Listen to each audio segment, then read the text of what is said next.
Hello दोस्तों, मैं हूं गौरव एंड पिछले वीडियो के अंदर अपन ने ये पूरे के पूरे रिसोर्सेज लाइक अपन ने एक यूज़र डाटा जो था वो पास करवाया था इंस्टेंस को, और उसकी हेल्प से अपन ने उस इंस्टेंस के अंदर एनजिनिक्स इंस्टॉल किया था एज वेल एज वहाँ पे अपन ने उस एक फाइल के अंदर अपन ने हाय गौरव भी लिखा था, राइट।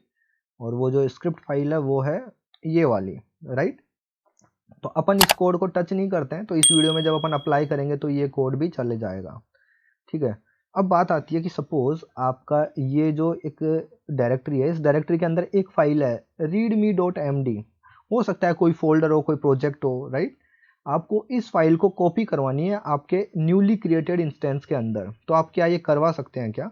और अगर करवा सकते हैं तो कैसे करवा सकते हैं, राइट। तो पहली चीज ये कि यस, आप ऐसा कर सकते हो, ठीक है। कोई भी फाइल जो आपको कॉपी करनी है आपके इंस्टेंस के अंदर तो आप कर सकते हो। तो कैसे करेंगे?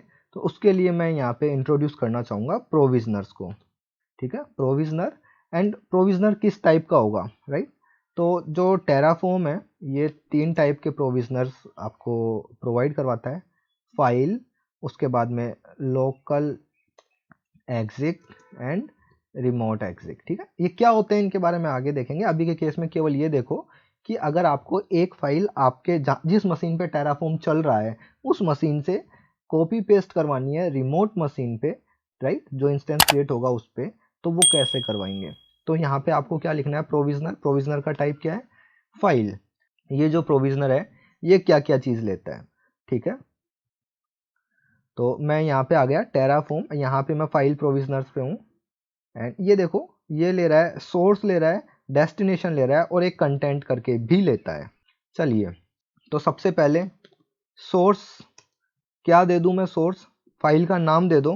तो फाइल का है अपनी readme.md, ये आपकी फाइल का नाम है। मैं ये readme.md फाइल को कॉपी करवा रहा हूँ, ठीक है। एंड उसके बाद में अगला क्या देना है? Destination, right. Destination slash temp, temp के अंदर readme.md। तो सिंपली अपन क्या कर रहे हैं, ये readme.md जो फाइल है इस फाइल को अपन इस लोकेशन पे भेज रहे हैं, उस लोकेशन पे अपन इस फाइल को कॉपी पेस्ट कर रहे हैं। इतना समझ में आया आप लोगों को?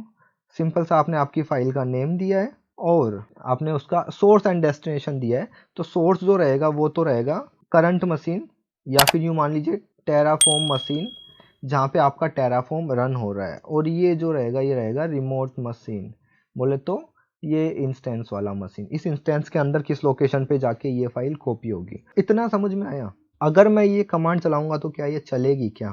चलो चला के ही देख लेते हैं।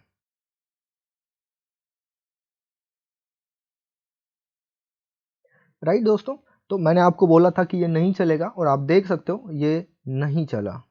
क्लियर? प्रॉब्लम क्या आई? आप यहाँ पे देखो, आपका इंस्टेंस तो क्रिएट हो रखा था, राइट। एंड अगर अभी आप यहाँ पे चल के देखोगे EC2 इंस्टेंस पे, और अभी मैं इसको कंट्रोल R करता हूँ, तो आपका इंस्टेंस का स्टेटस स्टेटस क्या है पहले वो देख लेते हैं, ठीक है। इसको आने देते हैं जब तक मैं ये स्क्रीन क्लियर कर देता हूँ, ठीक है। एरर दिख रही है आपको? Missing connection configuration for provisioner, ये ध्यान रखना वैसे ना, ये अपने एरर आई है। क्लियर कर देता हूँ स्क्रीन।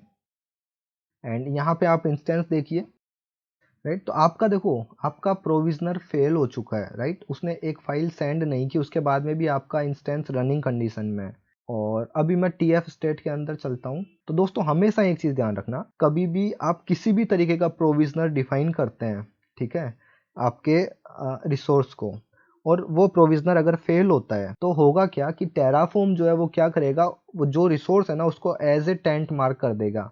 तो नेक्स्ट टाइम जब भी टेराफॉर्म अप्लाई चलेगा तो ये इंस्टेंस रिक्रिएट होगा। This is the only reason कि मैंने आपको पहले टेंट का बताया था, ठीक है। तो सिंपली जब भी आप एक प्रोविजनर चलाने का ट्राई करोगे एंड उसके बाद में अगर वो प्रोविजनर सक्सेसफुल नहीं चला तो होगा क्या कि वो उस रिसोर्स को टेंट मार्क कर देगा। अब बात आते हैं कि ठीक है गौरव, समझ में आ गया, पर प्रोविजनर तो फेल हो चुका है, उसको सही कैसे करें और प्रॉब्लम क्या थी?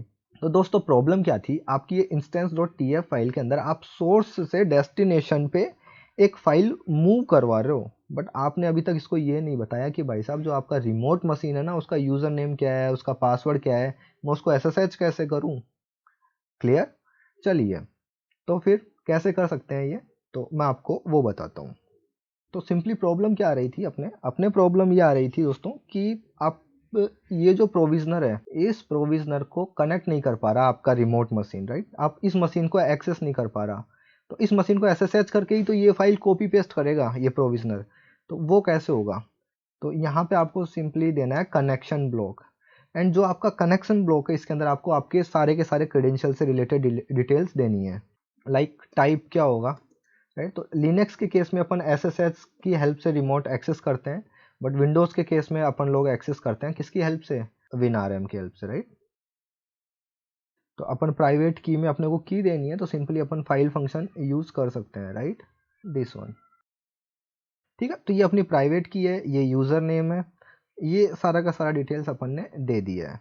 ये है कि भाई साहब ये जो इंस्टेंस है इसका आईपी एड्रेस तो बताओ, यूज़र नेम बता दिया, पासवर्ड बता दिया, बट कौन सी मशीन से जाके कनेक्ट होना है, तो आपको यहाँ पे देना है होस्ट। अब ये होस्ट का आप आईपी एड्रेस कैसे दोगे, तो आपको याद है मैंने आपको ये बताया था कि आप ऐसे किसी भी मशीन का आईपी एड्रेस प्रिंट करवा सकते हैं, याद है आउटपुट फंक्शन में। तो अपन कैसे प्रिंट करवा रहे थे, अपन इस तरीके से प्रिंट करवा रहे थे, AWS instance dot web dot, और क्या प्रिंट करवा रहे थे अपन, उसका पब्लिक आईपी। तो पब्लिक आईपी के लिए अपन ने क्या देखा था, यहाँ पे आओ नीचे नीचे एट्रीब्यूट्स में चलना है अपने को, राइट, ये रहा, एंड यहाँ पे पब्लिक आईपी दिख रहा है आपको, ये रहा पब्लिक आईपी, ये।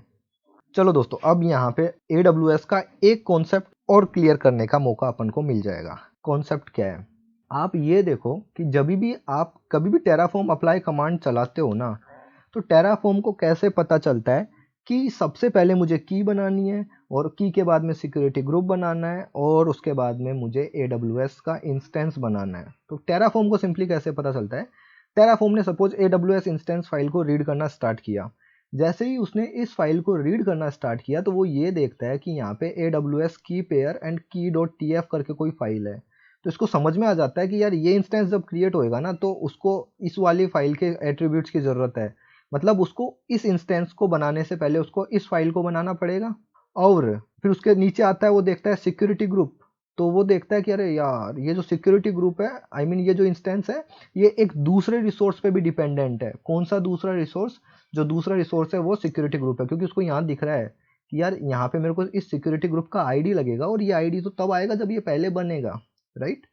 तो इस हिसाब से टेराफॉर्म डिपेंडेंसी मैनेज करता है। इतना समझ में आया सिंपली कि टेराफॉर्म को कैसे पता चलता है, लाइक कि वो पहले इस इंस्टेंस के अगर कॉन्फ़िगरेशन में आ गया तो वो देखेगा कि अच्छा लाइक कि ये जो इंस्टेंस है इसको एक AWS की पेयर चाहिए, तो उसके वो उसका रेफरेंस वो यहाँ दे रहा है, मतलब मेरे को पहले ये की पेयर बनाना पड़ेगा। फिर उसको पता चलता है कि भाई उसको ये जब इंस्टेंस क्रिएट होगा तो इसको एक सिक्योरिटी ग्रुप का आईडी भी चाहिए, तो अपने पहले वो भी क्रिएट होना चाहिए, राइट। टेराफॉर्म यहाँ से ये चीज़ पता चलता है। अब आपके दिमाग में एक क्वेश्चन आ सकता है कि क्या हो गौरव कि टेराफॉर्म जो है ना पहले AWS इंस्टेंस फाइल रीड ना करके AWS KP फाइल रीड कर ले, राइट। तो ये इस फाइल को रीड करेगा और देखेगा कि अच्छा यार ये फाइल तो किसी पे डिपेंडेंट ही नहीं है, तो उसको तुरंत बना देगा, ठीक है। वो ये देखेगा सिक्योरिटी ग्रुप वाला, अच्छा इस फाइल के अंदर भी किसी दूसरी चीज़ पे कोई डिपेंडेंसी नहीं है, तो वो इसको भी पैरेलली बना देगा। बट जब बात इंस्टेंस को क्रिएट होने की आएगी तो वो ये देखेगा कि अरे यार ये जो इंस्टेंस है उसके लिए एक तो मुझे ये चीज़ चाहिए, एक मुझे ये चीज़ चाहिए, तो पहले इन दोनों रिसोर्सेस को क्रिएट करेगा। इतना क्लियर हुआ आपके दिमाग में। अब यहाँ पे अब आप नीचे आओ, अब जब वो इस इंस्टेंस को रीड करेगा तो टेराफॉर्म को वहां पे जाके जब वो इसको रीड करेगा, टेराफॉर्म को क्या पता चलेगा कि यार इस इंस्टेंस को बनाने के लिए मुझे एक और इंस्टेंस चाहिए, जो जिसका नाम है AWS इंस्टेंस, उसका नाम भी वेब है, ये दिख रहा है आपको वेब, और उसका पब्लिक आईपी चाहिए, तो वो इस इंस्टेंस को बनाने का ट्राई करेगा। इन शॉर्ट क्या हो रहा है देखो, अब आपको मैं बताता हूँ। मैं ये नाम कॉपी कर लेता हूँ, ठीक है, ये अपने इंस्टेंस का नेम है। इस इंस्टेंस को बनने के लिए ये जो दो चीज़ चाहिए थी, ये दो चीज़ का तो कॉन्सेप्ट एकदम क्लियर हो चुका कि भाई पहले ये दो बनेगी। अब यहाँ पे आके देखो, यहाँ पे फंसेगा कि भाई इस ये जो इंस्टेंस है AWS इंस्टेंस वेब, इसको बनने के लिए ये एक इंस्टेंस का पब्लिक आईपी चाहिए, राइट। फिर वापस देखेगा कि इसको बनने के लिए मेरे को वापस इसका चाहिए। समझ में आ रहा है, एक साइकिल बनती जा रही है, एक इनफाइनाइट साइकिल बन जाएगी, दिख रही है आपको। फिर ये वापस देखेगा, इसको बनने के लिए ये दोनों भी चाहिए और मुझे वापस ये एक चीज चाहिए, तो ये दोनों वाला केस तो रिजोल्व हो गया। बट ये जो केस है ये एक इनफाइनाइट साइकिल चली गई। समझ में आ रहा है आपको, इनफाइनाइट साइकिल क्यों गई, क्योंकि ये इंस्टेंस खुद पे डिपेंडेंट हो गया। और अब खुद कैसे क्रिएट होगा, समझ में आ रहा है? डेडलॉक कंडीशन, अगर आपने ऑपरेटिंग सिस्टम में पढ़ा हो तो अब बात आती है कि अब इसको रिजोल्व कैसे करेंगे। तो टेराफॉर्म ने सबसे अच्छा क्या सोचा कि यदि किसी भी रिसोर्स को अगर खुद को रेफरेंस देना है तो यहाँ पे आप इसको हटा के यहाँ पे लिख दो SELF, सेल्फ। समझ में आया? तो ये ऐसे इसने टेराफॉर्म ने ये इशू रिजोल्व किया था। इतना समझ में आया? तो अब देखो, आप फाइल प्रोविजनर पे थे अपन, और अपन पता नहीं कौन से कॉन्सेप्ट पे चले गए। मुझे नहीं पता आपको ये चीज अच्छी लगेगी या नहीं करेगी, आई मीन अच्छी लगेगी या नहीं लगेगी। अगर अच्छी लगती है तो प्लीज मुझे बताना, और अगर नहीं लगती है तो भी मुझे बताना, जिससे अगले वीडियो में डायरेक्ट मैं स्ट्रेट फॉरवर्ड टॉपिक पे आ जाऊंगा कि आपको सेल्फ देना है और पब्लिक IP लिखना है। ये इतना कॉन्सेप्ट मैं डिस्कस नहीं करूंगा, बट प्लीज मुझे बताना जरूर। चलिए, तो फिर अब बात करते हैं कि ये readme.md फाइल है, ठीक है। इस फाइल को आप इस लोकेशन पे डालने वाले हो रिमोट मशीन के अंदर, और इस फाइल को जब भी टेराफॉर्म डालेगा तो या तो वो SCP कमांड रन करेगा या WinRM के सॉकेट के थ्रू वो इस फाइल को मूव करेगा। क्लियर? एंड जब वो करेगा तो उसको कनेक्शन चाहिए होंगे, तो वो कनेक्शन अपन ने यहाँ पे कनेक्शन की डिटेल्स डाल दी है। चलिए, अब मैं टेराफॉर्म अप्लाई कमांड चलाता हूँ, क्लियर करता हूँ स्क्रीन। ओके, तो एरर आ चुकी है, देखते हैं इस एरर को कैसे रिजोल्व करते हैं। तो सबसे पहले तो स्क्रीन क्लियर करता हूँ मैं, एंड मोस्ट प्रोबेबली मुझे ये जो दो चीज़ है इसको इनवाइटेड कोमा में देनी है। चलिए देख लेते हैं रन करके। चलिए दोस्तों, तो ये सब कुछ चल चुका है। अब अपन जो नया इंस्टेंस क्रिएट हुआ है इस इंस्टेंस के अंदर चलते हैं और देखते हैं कि अपन को अपनी readme.md फाइल मिलती है या नहीं मिलती है। चलिए, तो मैं इसको रिफ्रेश करता हूँ, और जो नया इंस्टेंस क्रिएट हुआ है ये रहा, राइट। इसका IP एड्रेस मैं कॉपी कर लेता हूँ, Ctrl+C। सबसे पहले तो अपन यही चीज़ चेक कर लेते हैं कि अपन ना वो जो HTTP सर्वर जो था, जो अपन ने फाइल स्ट्रक्चर्स वगैरह किया था, स्क्रिप्ट जो है एक अलग फाइल में डाली थी, वो भी चल रही है या नहीं चल रही है, राइट। तो वही देख लेते हैं। तो देखिए, ये तो अपना परफेक्ट वर्क कर रहा है, राइट। ये ऑटोमेशन तो चल ही रहा है, लाइक इस वाले ऑटोमेशन की मैं बात कर रहा था। अब बात करते हैं कि मशीन के अंदर चल के देखते हैं कि इस लोकेशन पे readme.md फाइल आई है या नहीं आई है। SSHI yes, ls cat temp के अंदर readme.md, राइट। ये वही फाइल है अपनी फाइल, अगर आपको याद हो तो ये वही कंटेंट है, दिस ये वाला, राइट। यही तो कंटेंट है। तो मतलब फाइल प्रोविजनर तो चल रहा है। उसके बाद में फाइल प्रोविजनर के अंदर आप सिंपली क्या चीज़ भी कर सकते हो, मैं आपको एक चीज़ और बताना चाहूँगा। यहाँ पे जो फाइल प्रोविजनर है उसके अंदर आप कंटेंट भी डाल सकते हो। तो ये कैसे डाल सकते हैं ये देखने वाले हैं अपन अगले वीडियो में। तो दोस्तों, इस वीडियो में इतना ही, मिलते हैं अगले वीडियो में, बाय बाय।